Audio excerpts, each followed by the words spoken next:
My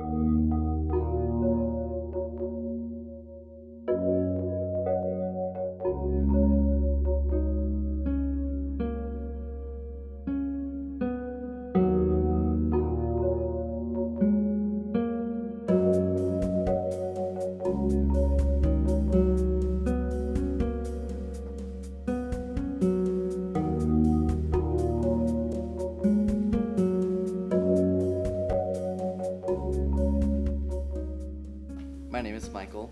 I am an engineering student in my senior year at Oregon State University. My friends know I like music, politics, Beaver football, drinking, and having a good time. I'll even let them know that I voted for Bush twice.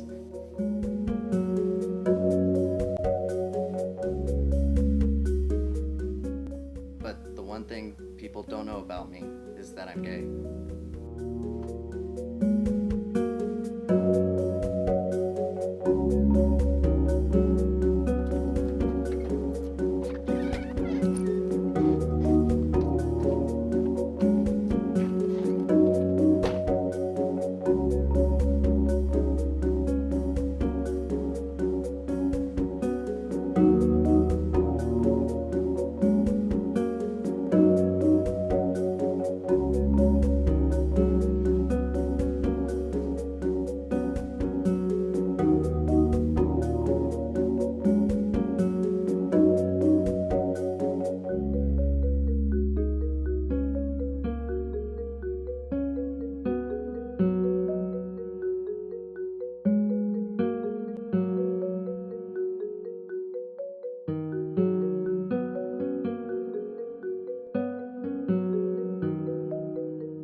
I was raised in the United Pentecostal Church.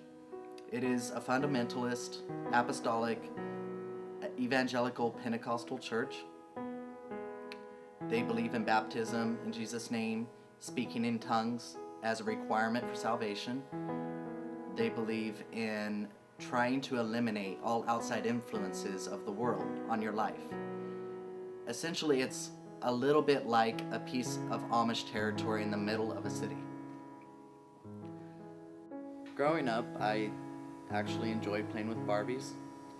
My sisters had some Barbies that my mom let me play with, and I would do their hair. I would do my sister's hair. I would do my mom's hair. And, looking back, it's humorous now. But I didn't know any different. I figured that's what I enjoyed doing. The first time I realized it was wrong to play with Barbies was when my uncle started calling me a sissy and a girl. That was the last time I ever played with the Barbie. Later on, simple things such as talking to girls too much, I would start to get in trouble at school for. And I always thought it was because most of those girls would have crushes on me, and that they would always say, "You're not allowed to have boyfriends or girlfriends until you graduate from high school." People didn't really necessarily treat me as a sinner per se, but I always felt like there was something wrong. I wasn't what they wanted me to be. I wasn't saved, even though I'd been baptized, spoken tongues, prayed constantly. Fasting and prayer was a big part of what we believed. We believed that anything could be fixed through prayer and fasting. And so there were often times that I would not eat lunch at school and go up to the sanctuary for a week straight and pray. And it would be various things. Maybe I was praying for my grandfather, maybe I was praying for so-and-so to be saved, or, help me on my schoolwork, help me pass this test. But most often, the prayer was, "Something's wrong with me, God, you gotta fix me." They very much disagree with anything that is considered alternative lifestyles, anything non-traditional. So being gay is definitely not acceptable. In fact, it is considered an abomination above many other sins. It was about 12 when I was reading a dictionary, and I came across the word homosexual. And I hadn't really understood what it meant, so it intrigued me. I read the definition, And it hit me, wow, I have crushes on other guys. I never really thought about it in a sexual way, but I'm gay. I'm homosexual. I'm a sinner. And at that point, I was just thoroughly confused. I didn't know what to do or who to talk to. So I kind of went inward. I kind of just tried to hide everything. Tried to act like the other boys, talk like they talk, say what they say, flirt with all the girls. In fact, I got in trouble for flirting pretty much all the time because I wanted to show off that I'm not gay.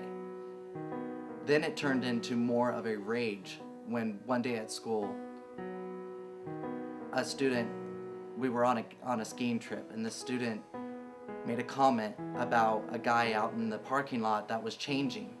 And he said, "Oh, I'm sure Michael's looking at that." And I overheard it, and I realized I can't hide it. People do know.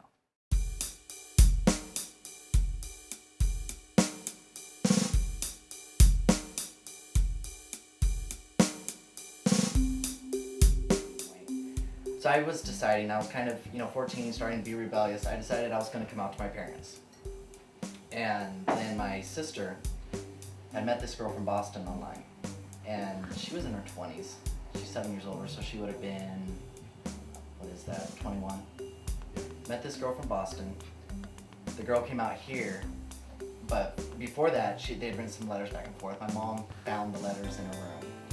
I didn't know what had happened. I had no clue my sister was a lesbian. I mean, it totally shocked me. Yeah. I should have known. I mean, she played basketball all the time. Doesn't mean anything. No, but if you met my sister, I should have known. Yeah.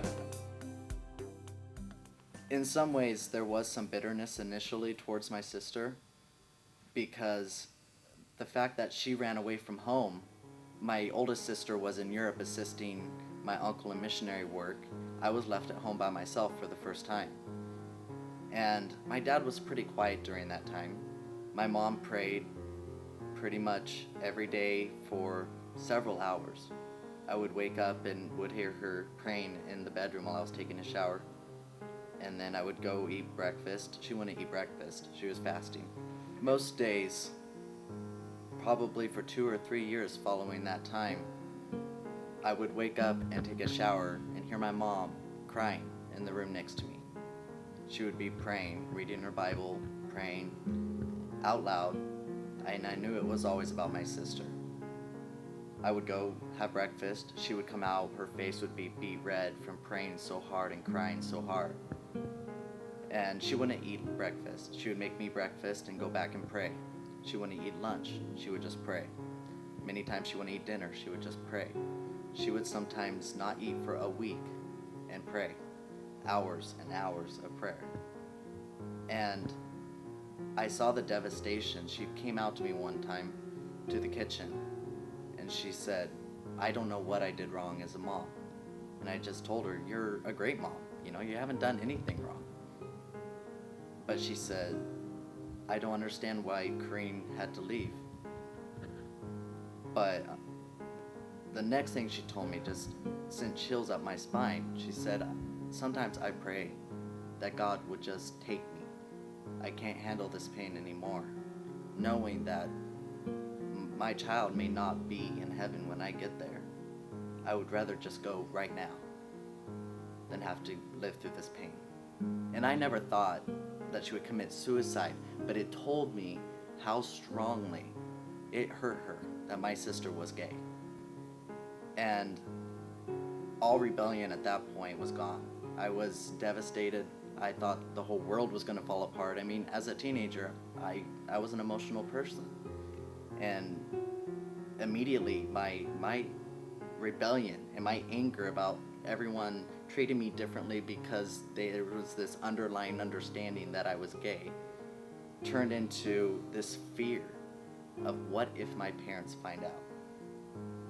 My mom would be devastated. Another child gay. Not only that, but their only son gay.